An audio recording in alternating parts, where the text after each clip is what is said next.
Nako, umpisahan at natin itong talakayan, mga bossing, wag kay Roque, bad, ano yan, masamang hangin ho yan eh. Dito kay Monsod, mga bossing, no? Christian Monsod, halata na din po kasi talaga ng mamamayang Pilipino. Naku, baka magalit sa akin si Bato de la Rosa mamaya.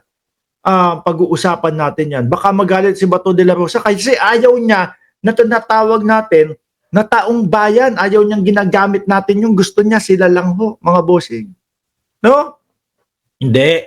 Kasi naman po, alam na at ramdam na ng sambayan ng Pilipino, ng taong bayan, magalit ka, Bato, kung magagalit ka, bahala ka sa buhay mo, na ginagago tayo nitong Senado, mga bossing, na sinasabotahe tayo, mga kababayan. Eh bakit to? Eh yung impeachment na po yan, mga boss chief amo, sir. Taong bayan ang may gusto niyan. Mamamayang Pilipino ang may gusto niyan. Pero nakita nyo naman po ang ginawa ng Senado, mga kababayan, mga boss chief amo, sir. Harap-harapan po na binalahura at binabalahura po ang konstitusyon ng Pilipinas. Yung remand na sinasabi nga ho, mga boss chief amo, sir, wala naman po sa konstitusyon yan eh. No? Ginamitan nila ng word na remand para hindi maging kumbaga madali para sa mamamayang Pilipino na intindihin. No? Kasi medyo allergic ang mamamayang Pilipino doon sa salitang gustong i-push ni Bato de la Rosa. Yun pong dismissal. Di ba? Allergic ang mamamayang Pilipino doon sa word na dinidelay. Pero ano ho ginagawa nila, mga kababayan? No? Itinatago nila sa mamamayang Pilipino na kesyo daw, mas okay yung remand kasi ibabalik lang naman eh.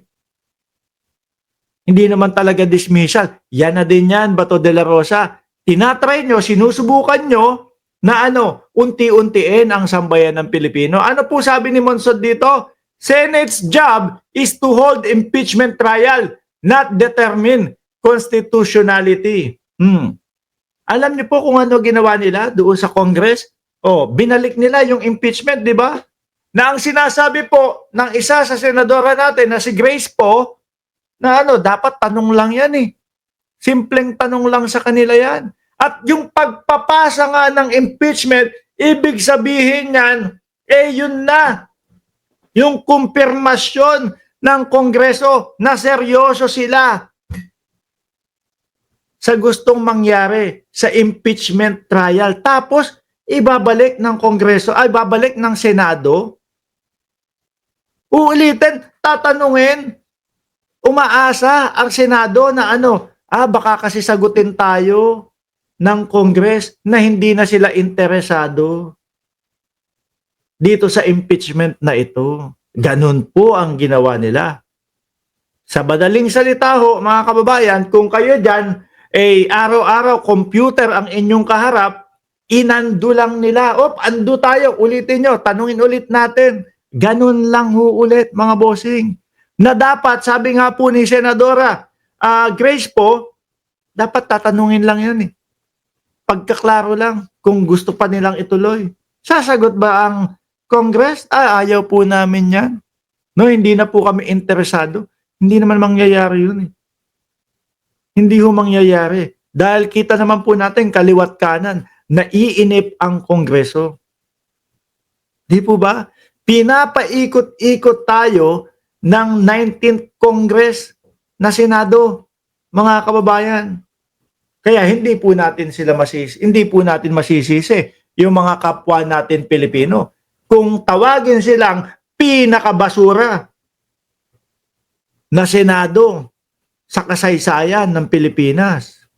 Di ba, pambansang nanay, survivor, at Ralis Carlenga? Di po ba? Hinahanapan nila ako, wala sa konstitusyon yan. Sasabihin ba ng Kongreso, tama nga kayo, wala sa konstitusyon yung ginawa namin. Nakita nyo, di ba? Talagang hinintay lahat, inayos lahat, kinumpleto ang ebidensya, kinumpleto ang mga witness. Inayos nila lahat para lahat nasa konstitusyon.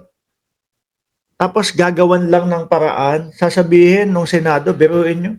Tanong nyo nga ulit doon sa Kongreso kung seryoso sila dito sa dito sa pinapasa nilang impeachment. Di po ba? Sabi ni Rino Rivera, parang ang Senado ay nahaluan ng bulok na kamatis kaya hawa-hawa na sila. Mabuti na lang, merong 5 matinong miyembro ang hindi nahawaan. Kung totoo ho yan. Nako, yung 5 membro na bumoto po para ituloy yung impeachment, para hindi na ibalik sa Kongreso yung impeachment, tinatakot ng mga DDS. Di ba, Ma'am Libra October? At Marijo, tinatakot nila. Ano sabi? Nako, hindi na kayo mananalo. Hindi na kayo makakabalik sa Senado. Sira ba mga tuktok nyo, mga DDS? Minority ang tawag sa inyo. Kakaunti na lang kayo. 20 milyones na lang kayo. No? Unti na lang kayo. Lahat ng 5 senador na yan, susuportahan ng kakamping at susuportahan ng taong bayan na matituno yung utak. Na alam na unconstitutional yung ginawa ng Senado. Na pinapaikot lang ang mamamayang Pilipino. Di po ba, mga boss? Majority of senator judges voted in favor of returning the article of impeachment against Vice President Sara Duterte to the House of Representatives on to Tuesday, June 10, 2025. Nasabi nga nung ibang mga senador, nandito naman bukas ang prosecution panel. Bakit hindi na lang natin itanong sa kanila yan? Bakit kailangan gumugol ulit ng panahon? Ibabalik, tapos ibabalik dito, tapos ganyan. Mauubos ang oras. Yun po talaga siguro ang kanilang plano. Ang ubusin ng oras. No? Ito pong mga senador natin ngayon, mga kababayan, kahit po nakapag-iwan na o nagsalita na po ng ganito, pwede yan, papasok yan sa 20th Congress. No? Kahit na i-record na yung mga yon, balahura po itong mga to ngayon. No? Babaguhin nila yan. Hindi pala pwede sa 20th Congress. Inuubos nila yung oras para pagdating ng end of the month, hindi pala pwede na tumawid sa 20th Congress. Ganun ang ginagawa nila sa atin. Ngayon ho, mga kababayan, sige, ipinasa, ibinalik. No?